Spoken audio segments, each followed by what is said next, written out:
Well, as I mentioned, we've already done disclosure. The majority of people know this stuff is real. I'm talking about the masses. If you do any poll, more people believe this stuff is real than have voted for any president in our lifetime. The question is whether there will be official disclosure. So let's make two distinctions. Disclosure by what we're doing as a grassroots entity versus some authority figure up on Capitol Hill or at the 1600 Pennsylvania Avenue or at the UN doing it. The latter is unlikely. I already sowed that a long time ago. We had tens of thousands of people faxing and writing to their members of Congress after the initial disclosure project, because I was the father of the whole global disclosure movement. And then, of course, 9/11 happened, which moved it off everyone's radar screen. My own sense is that the best way we're going to have more disclosure is to have thousands of people doing and making open contact, where it becomes something you cannot stop. The intelligence community cannot put that genie back in the bottle. And secondly, more people coming forward who are whistleblowers or insiders with documents and evidence. The likelihood that any committee of the Congress or anyone at the White House will do this is, I think, very, very low. I don't care how many people write them.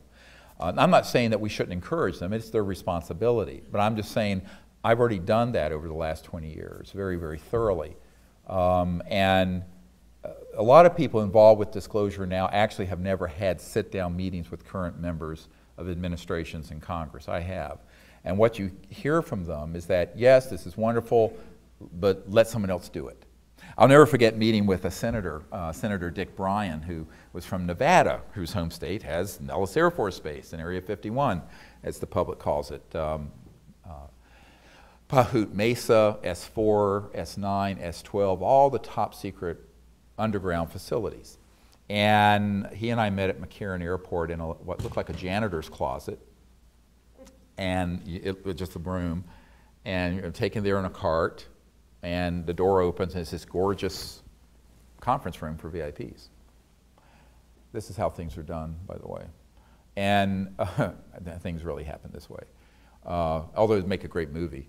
So we go in there, and I start talking to this guy, and he says, yes, he says, he's Senate Intelligence Committee. He says, but this has never been brought to my attention.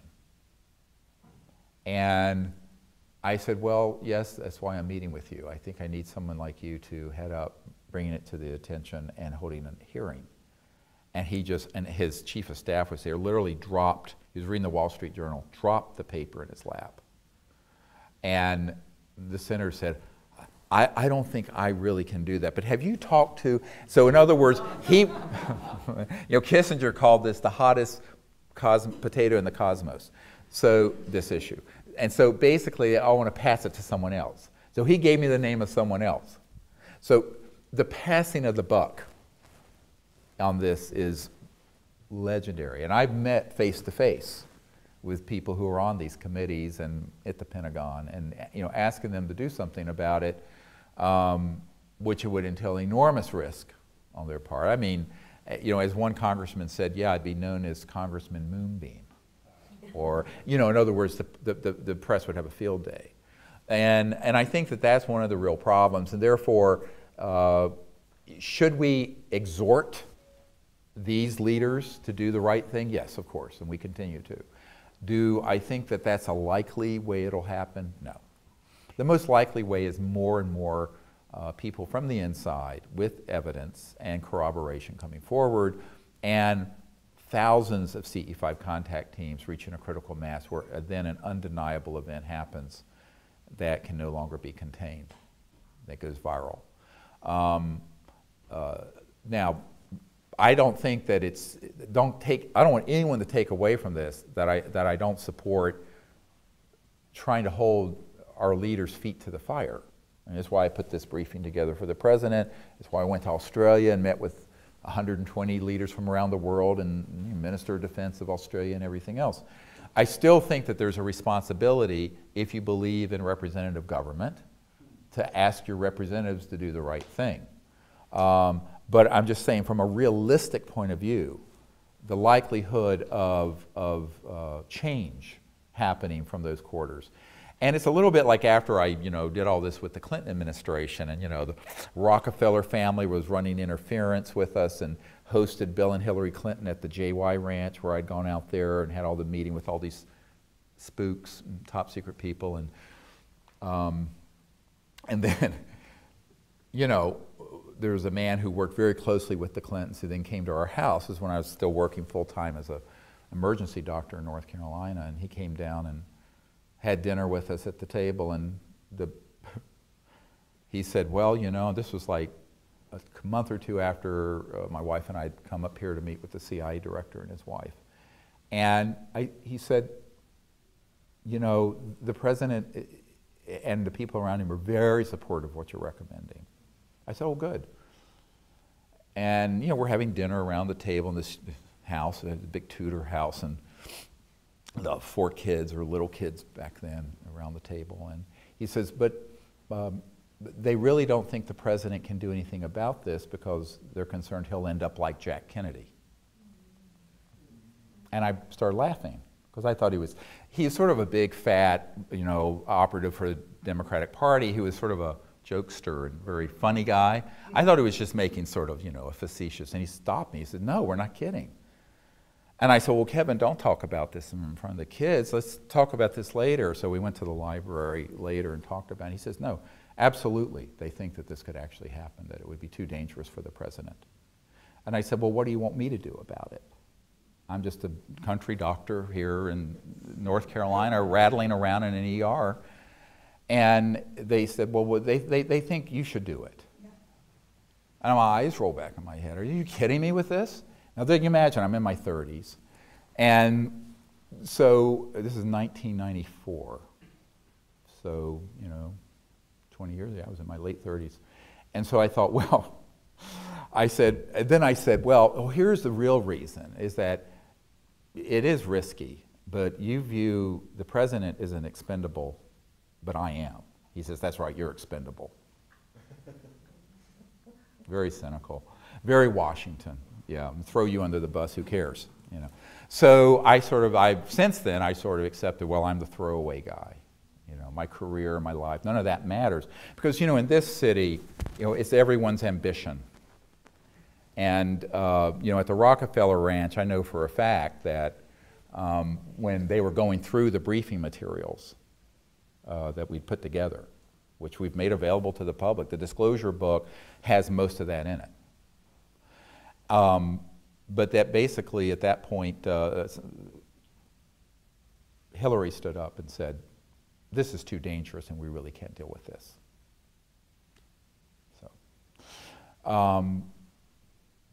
and so what you find is that they are interested. Now, years later, very, very close friends of the Clintons, who used to live in the private quarters of the White House, I was meeting at her home, and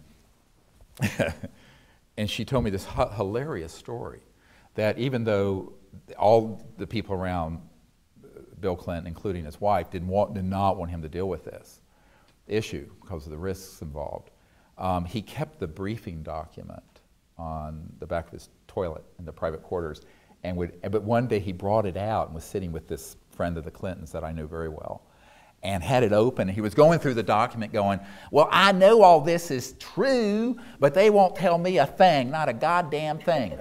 Just like that. And when she told me this story, I just cracked up. I went, oh my God, I mean, But, that's, hey, everyone puts their pants on one leg at a time. And no one walks on water. I think it's, it's understandable. And, but to answer your question, we continue to do what you're talking about, but at authentic levels. I don't want to say anything disparaging about anyone, but at authentic levels, because we have, the access to those sort of folks. But where I think the action is grassroots. I think it's the action with disclosures with the people, more people coming forward who are whistleblowers. I think it's with CE5 teams reaching a critical mass, a morphogenic field around the planet that then brings this to the next level. And with the energy, the same thing. The technology is the same thing. And in a way, perhaps that's how it should be. If you look at human history, no big, really quantum leap or big leap forward in human history has ever come out of the centers of power. ever.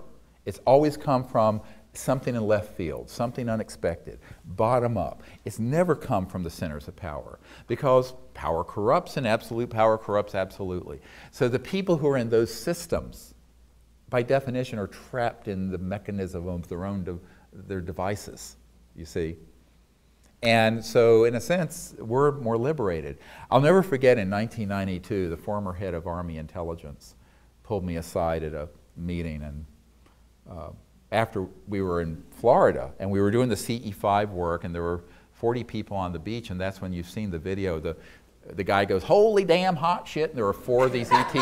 Okay, you've all seen that. It was a very bad camera, and we didn't have night scopes back then, but they were really quite close. You can't tell it from the camera.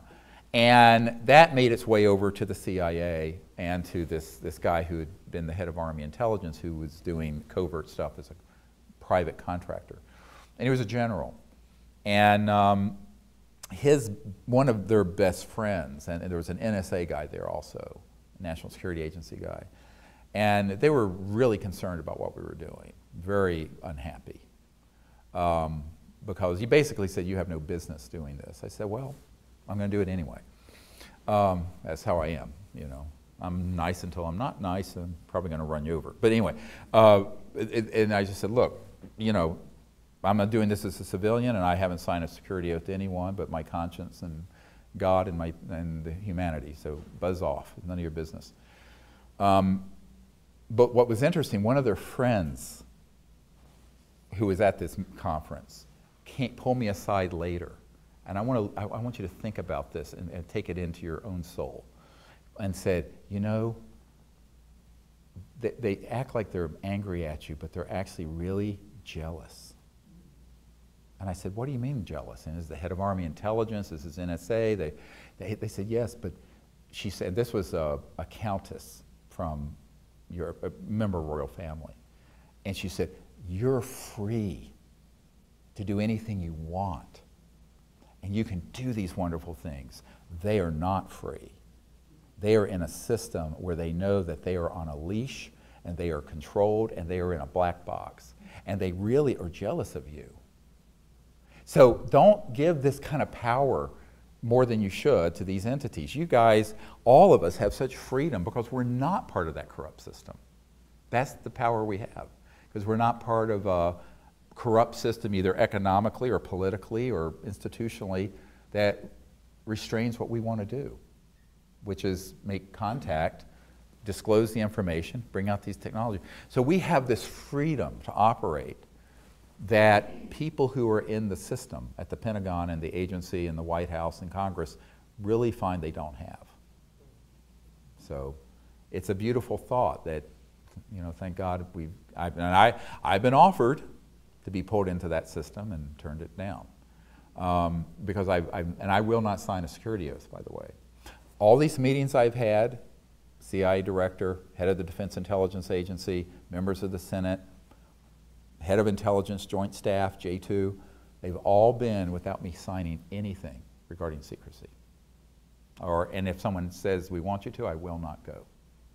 I said, "No, I'm head of the disclosure project." Get it? Yes, ma'am.